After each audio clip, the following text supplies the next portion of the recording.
Olá pessoal, tudo na paz? Pois bem, hoje eu quero falar a vocês sobre um assunto muito interessante e que frequentemente é discutido ainda hoje sobre o ministério da mulher. E quero apresentar algumas coisas a você nesse momento e se o tempo não permitir nós discutirmos nesses próximos minutos, nós teremos uma outra parte desta palavra. Então, por enquanto, esta seria a primeira parte do que eu quero lhe compartilhar sobre o ministério da mulher. Antes de mais nada, é importante que nós compreendamos o seguinte. A palavra ministério, ela na Bíblia, ela é tratada de uma só maneira. Tanto no Velho quanto no Novo Testamento, a palavra ministério tem a ideia de serviço. Então a palavra diaconia no Novo Testamento, ela se refere ao ato de servir. É claro que uma das traduções muito interessantes da palavra diaconia é o ato de servir como faz um garçom. Então, a diaconia exercida na igreja é o ato de alguém servir ao povo em nome do dono da igreja, que é o Senhor. Então, ele nos demanda a servir as pessoas e para servir as pessoas, ele constituiu algumas pessoas como diáconos. Então você está ouvindo esta palavra, diácono, com um significado um pouco diferente do que você conhece. Porque você está acostumado a ouvir a palavra diácono no sentido que se refere àqueles irmãos que na igreja, de modo tradicional, servem durante a ceia, ajuda o pastor da igreja ou o líder da igreja da maneira que seja o líder da sua igreja, apóstolo, pastor, profeta, o que seja. Mas o diácono sempre é constituído um grupo de pessoas que trabalham nessa direção para atender e servir às mesas, como seria a ideia do garçom. Entretanto, essa palavra diaconia, ela é na Septuaginta a palavra que traduz a palavra ministério no Velho Testamento.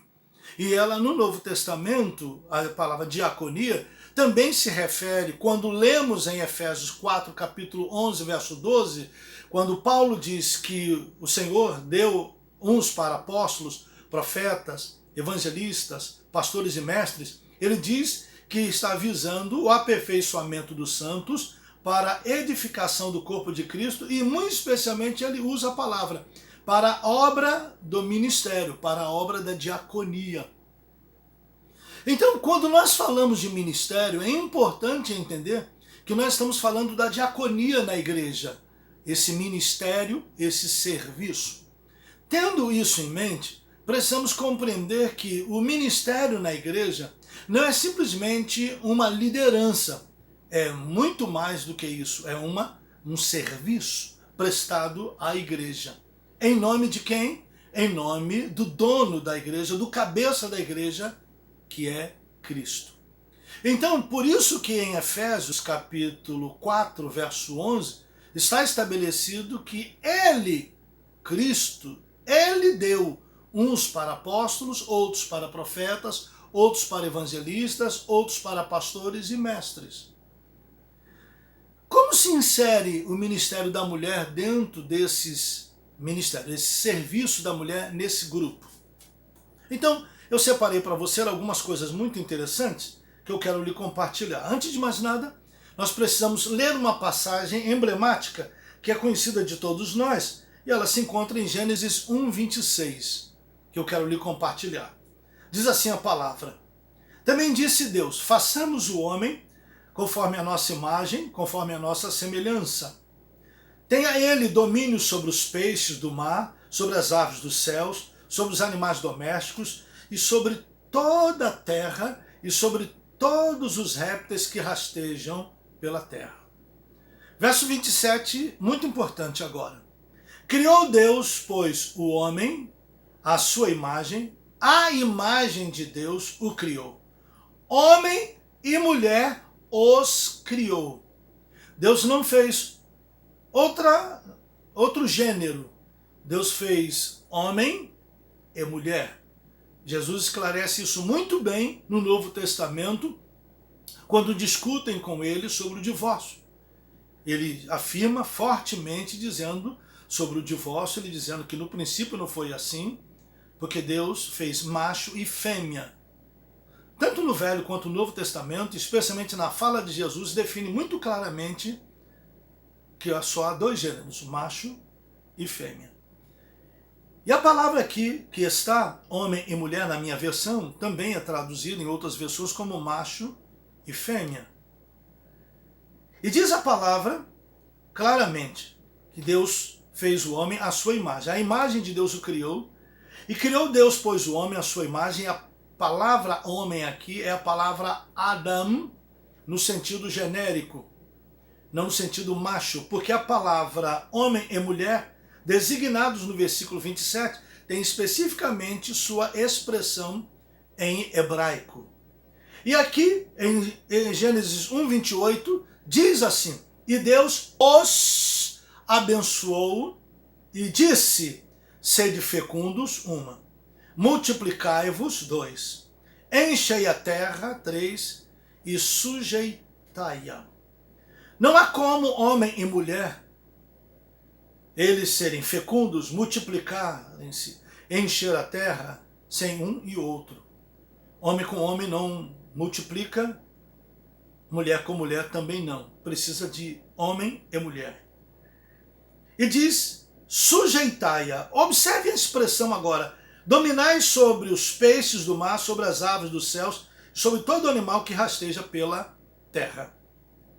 Então, observando essa passagem, essa é uma ordem dada a ambos, a macho e fêmea, homem e mulher, portanto. Então, qual é o propósito da criação?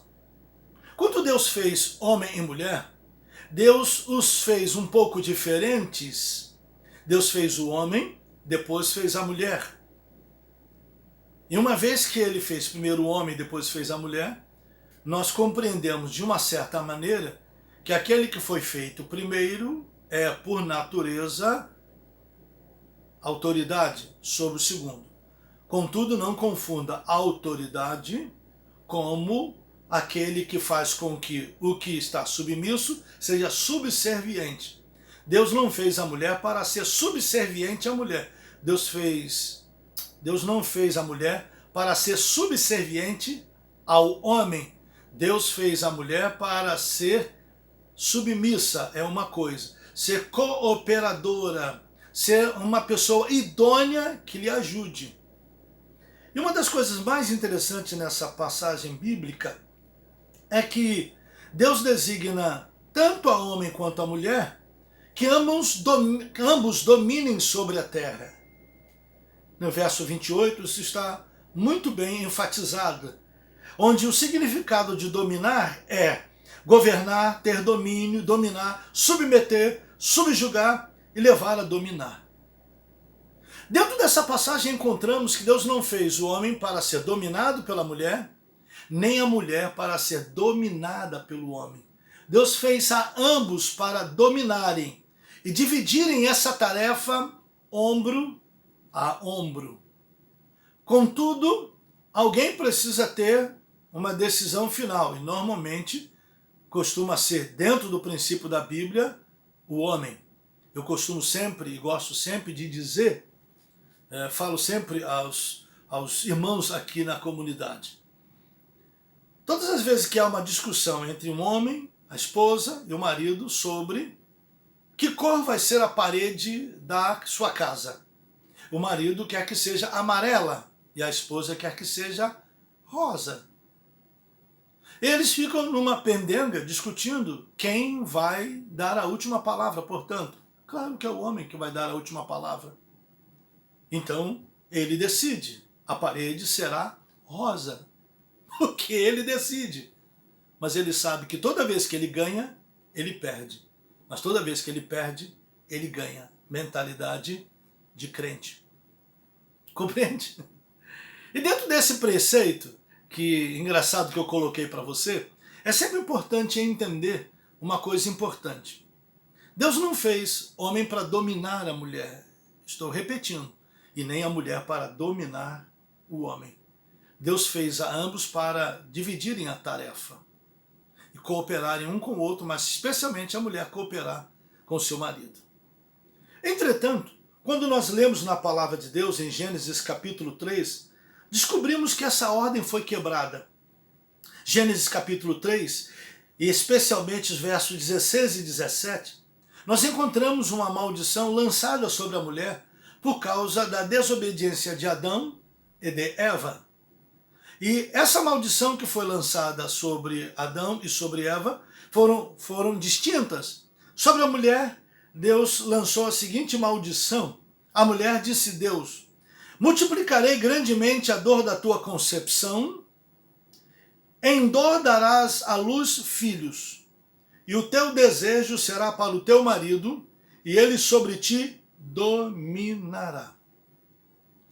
Como você pode perceber nessa passagem bíblica, o domínio do homem passou a se manifestar a partir do momento em que houve o pecado. Antes de acontecer o pecado, homem e mulher eram parceiros.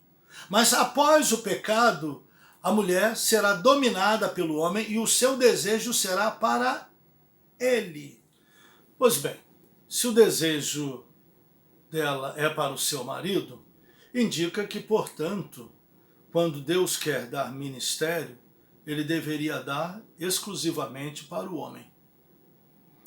Essa é a razão de por que no Velho Testamento muito poucas mulheres exercem algum ministério, como Débora exercendo o ministério profético, como Uda exercendo o ministério profético. Por quê? Porque no Velho Testamento impera o princípio da determinação de Deus de que o desejo da mulher será para o seu marido e ele dominaria sobre ela. Compreende? Não foi assim desde o início. Quando Deus fez homem e mulher, Deus os fez para cooperarem um entre o outro. E não esqueça essa afirmação que eu estou lhe trazendo, que está no versículo número 27. E disse Deus a ambos. Deus descreve que eles devem crescer, frutificar, encher a terra, mas ambos devem dominar a terra. Vão dominar um e outro a terra, mas não dominarão um ao outro. Ambos dominarão, mas somente não dominarão um ao outro. Portanto, é o pecado que instala, portanto, esse desnível entre o homem e a mulher. No próximo estudo, no próximo ponto a seguir, nós vamos apresentar para você por que a mulher tem direito de exercer ministério se no Velho Testamento há uma determinação de que a maldição está sobre ela. Continue comigo. Não esqueça de se inscrever, porque você se inscrevendo, assim você vai receber mais do meu material. E aperta o sininho aí, porque o sininho vai te avisar que eu tenho mais estudos para você. Deus te abençoe. A paz do Senhor.